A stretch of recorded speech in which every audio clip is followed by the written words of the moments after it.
this happened, gumala muna ako mag-isa.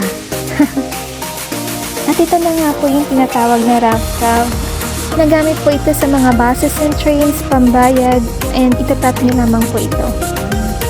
You can recharge your RAV-CAV on Super Farm or some shops na makikita niyo yung logo ng RAV-CAV. At ayan na nga po, rumampa na po ang Inday. Tiis ganda muna habang naglalakad kahit mainit.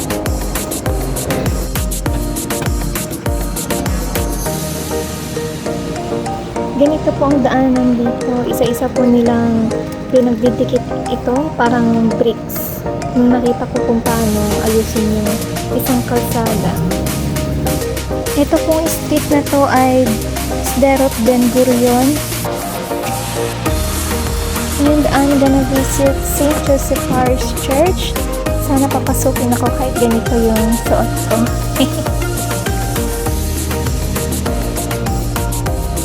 At eto nga, pinabuksan pa ko ni Kuya ng gate. At yan, nandito na po ako sa loob. Ganito po ang loob ng St. Joseph Parish Church. Dito po sa Haifa. And dito din po kadalasan nagsisimba ang ating kababayan, kapwa po nating Katoliko.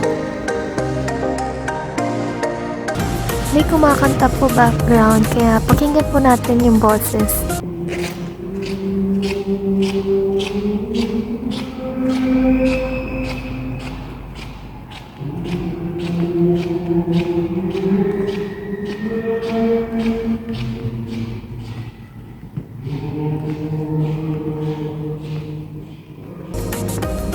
At ito na nga, siya nga po pala yung pare, yung kumakanta po kanina.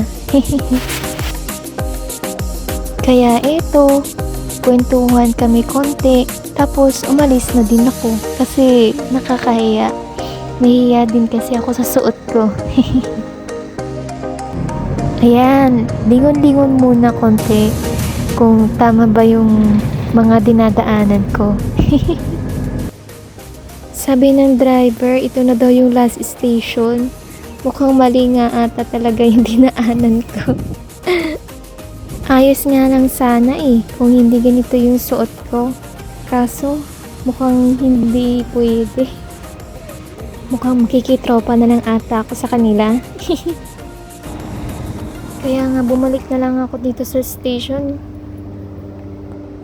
para itanong kung saan yung daan pabalik. Kasi itong mga nakahilerang bus dito ay may mga oras bago sila umalis, mga 30 minutes, ganyan. Kaya natatagalan pa. At saka mainit din kasi, tapos wala din akong dalang pagkain. Nakasakay na nga ako, babalik na lang ako ng apartment. At least, nakapag-joyride ang Inday. At saka nakapag-explore naman ako ng bagong environment. And yes, that's a new adventure. And sabi nga nila, try and try until you succeed. Maligaw ka man ngayon, bukas, pero sa ikalawa, hindi na. Oops! Niyaya pala ako ng mga kasama ko na lumabas. Kaya ito. Ito po ay day off ko and after work naman nila. Yan. Ito naman po yung napakaganda naming kasama, si Huda. Ikaw ang binibini na hinahanap ko. Nandito po kami sa Hutzot Hamifrats Shopping Outlet Center dito po sa Haifa. Alas 5 na nga po ng hapon pero napakainit pa din ng araw.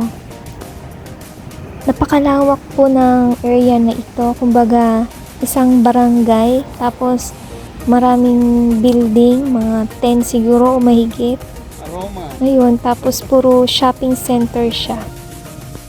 Bali, ganito po yung aerial shot niya. Nakita ko lang po ito sa Google.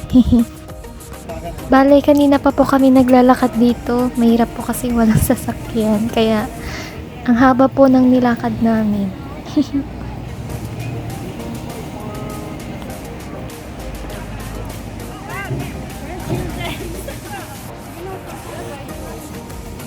May nakapansin pa nga sa pag-video ko.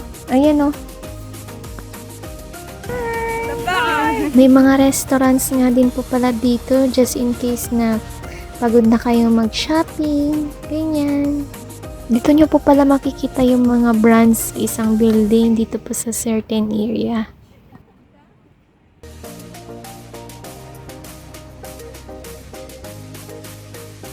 Dito po hindi kayo matatakot na tumawid kahit pa nasa pedestrian lane kayo, di tulad po sa atin.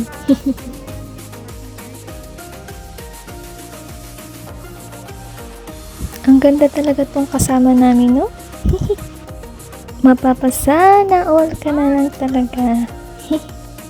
So, ganito po itsura nung harapan ng isang shopping outlet, which is nakalagay po lahat ng mga brands.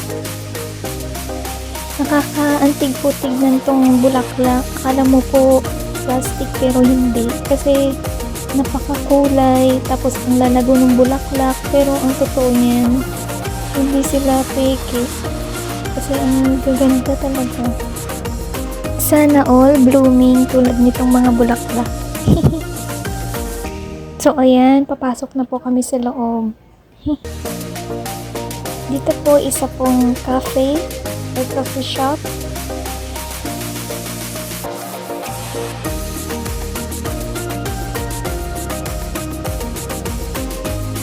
Tapos ayan po, ganito lang po yung tulad lang din po ng mga typical na mall. Pero nakakaantig bumili kasi parang ang daming bago sa paningin. Ganyan. Tapos madaming sale din. Mag-window shopping lang po kami ngayon kasi wala pa nga pong sahod. Kumbaga titingin-tingin muna kung ano ba yung magandang bilhin, ganyan, kung kailangan ba o hindi.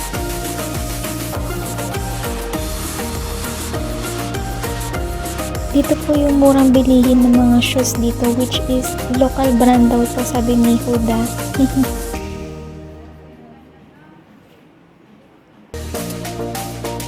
Merong 300, merong 50, ganyan. Ayun o, magaganda pa. At nagsukat na nga din po ang Inday. Ayan. Sukat-sukat lang. Libre naman. Meron din pong mga bench dito. Mga upuan, tables. Kung gusto nyo pong tumambay or bumili na lang take out. Tapos dito nyo po banda kakainin.